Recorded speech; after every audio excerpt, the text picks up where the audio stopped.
Hey guys नमस्कार। मैं आपका दोस्त अमित। स्वागत है हमारे इस YouTube चैनल पर। एक बार फिर से आपके प्यार और आपके रिस्पेक्ट लिए मेरे स्टूडेंट्स तहे दिल से शुक्रिया।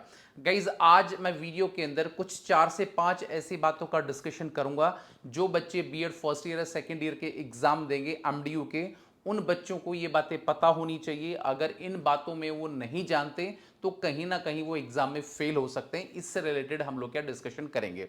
तो वीडियो में आगे बढ़ने से पहले एक छोटा सा अनाउंसमेंट, अगर आपकी तैयारी बिल्कुल भी नहीं है, बहुत सारे कई हजार बच्चों ने हमारे मोस्ट इंपॉर्टेंट क्वेश्चन की जो पीडीएफ है वो बहुत रीजनेबल प्राइस पर ले ली है और बहुत अच्छी अपनी वो तैयारी कर रहे हैं। अगर आप भी चाहते हो, आपकी तैयारी नहीं है और मोस्ट इंपॉर्टेंट क्वेश्चन जो आपके एग्जाम में आएंगे, तो जो नंबर आपका नीचे शो हो रहा है 9996060785 पर हाई का टेक्स्ट करेंगे और पेमेंट के जस्ट बाद वो इंपॉर्टेंट क्वेश्चन की जो सीरीज है वो आप लोगों को मिल जाएगी। तो गाइज मैं आज इस वीडियो के अंदर बात करना चाहूंगा कि एग्जामिनेशन यानी कि एग्जाम देने से पहले बच्चों को कौन सी बातों का ध्यान रखना है जिससे उनकी एग्जाम बहुत स्मूथ तरीके से चल सके।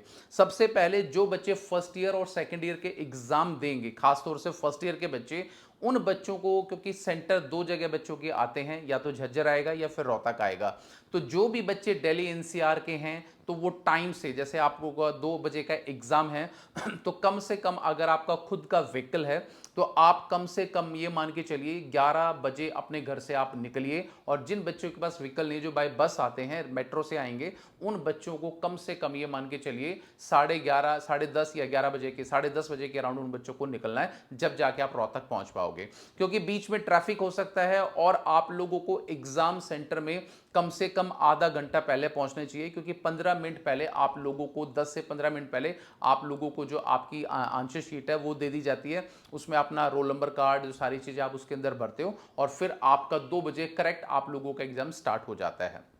दूसरी बात, सबसे इंपॉर्टेंट चीज क्या है कि आप लोगों को कोई भी क्वेश्चन अपने एग्जाम के अंदर नहीं छोड़ना है। अगर आप लोगों को कोई क्वेश्चन नहीं आता, अगर आपको उसका कुछ भी नहीं पता, बट जितनी भी हो सके आपके पास नॉलेज है, तो उस क्वेश्चन को बना के लिखो। क्योंकि कई बार हम लोग पहला जो क्वेश्चन लिखा है तो एग्जामिनर हो सकता है उसमें कम नंबर दे दे। बहुत सारे बच्चे क्या है 4 या 3 क्वेश्चन अटेम्प्ट करने की कोशिश करते हैं। ऐसा नहीं करना है। अगर आपके पास टाइम है तो मल्टीपल जो है 5 क्वेश्चन आपको बहुत अच्छे तरीके से करने हैं।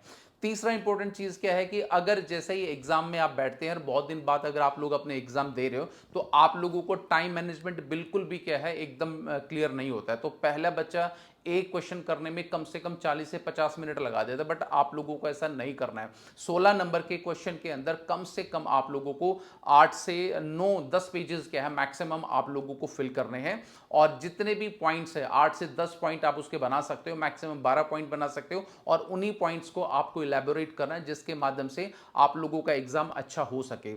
और दूसरी सबसे इंपॉर्टेंट चीज क्या है कि कभी भी आप लोगों को जब एग्जाम दे रहे हैं तो विदाउट पॉइंट और सब हेडिंग करे आपको कोई भी आंसर्स नहीं लिखना है, नहीं तो वो आपकी खिचड़ी सी बन जाएगी और एग्जामिनर उसके अंदर अच्छे नंबर नहीं देगा और बहुत सारे बच्चे फेल भी हो जाते हैं। सबसे पहले डेफिनेशन लिखेंगे, उसके बाद उसकी डायग्राम बनाएंगे और उन जो भी पॉइंट्स आपने लिखे हैं 10-12, उन सब को 2-2 3-3 लाइन के अंदर एक्सप्लेन करेंगे और लास्ट में आप अपने आंसर का कंक्लूजन भी मेंशन करेंगे। ये आप लोगों के लिए जानना बहुत जरूरी है। और इसके बाद एक सबसे इंपॉर्टेंट चीज क्या है कि एग्जाम लिखने में हम लोग इतने एकदम बिजी हो जाते हैं तो हमारी जो आंसर शीट है उस पर हम लोग अपने सिग्नेचर कर ही नहीं पाते। तो अगर आप लोगों के रूम के अंदर सिग्नेचर शीट नहीं है या सिग्नेचर शीट आके चली गई है और आप लोगों के सिग्नेचर नहीं हुए, तो गाइज अपने सिग्नेचर जरूर कर लेना, नहीं तो आपके रिजल्ट अवेटेड हो जाएगा और वो एग्जाम आपका फेल माना जाएगा। अगर आप लोगों के एग्जाम के अंदर भाई सिग्नेचर शीट नहीं आई है तो आप उठ के प्रोएक्टिवली अपने इन्विजिलेटर से ये पूछेंगे कि हमारी आंसर शीट जो है सिग्नेचर की वो नहीं आई है, वो कृपया हमें दे दें। ये चीज़ें आपको जानी। और दूसरा, आप जब अपना एडमिट कार्ड साथ लेके जाएंगे तो कोई भी एक आईडी प्रूफ, चाहे वो आपका आधार कार्ड है, पैन कार्ड है, वोटर आईडी कार्ड है, जो आपसे नाम से रिलेटेड है, वो आप लोगों को लेके जाना जरूरी है। और एक लास्ट इंपॉर्टेंट बात, बहुत सारे बच्चे बोलते हैं सर हम लोग अपना फोन लेके, गाइज आप लोगों को फोन फ़ोन लेके डेफिनेटली अपना जाना है, वहाँ पर ऐसी कोई बाउंडेशन नहीं है, बट फ़ोन को आप स्विच ऑफ करके, साइलेंट करके, सामने जब आप रूम में बैठोगे तो आपका बैग है, कुछ भी बॉटल पानी जो भी आप लेके आओगे तो उसके अंदर आपको रख देना है, और अपने फ़ोन को भी टाइम टू टाइम ऑब्जर्वेशन करना है, क्योंकि कई बार बच्चों का जो फ़ोन है वो भी एग्जामिनेशन सेंटर में चोरी हो जाता है। तो इसलिए इन 4 से 5 बातों का आप लोगों को एग्जाम से पहले पता होना चाहिए, जिसके माध्यम से आपका फाइनेंशियली भी कोई प्रॉब्लम ना हो और आपके अच्छे मार्क्स भी आ जाए और अच्छे एग्जाम्स भी आप लोगों के चल पड़े।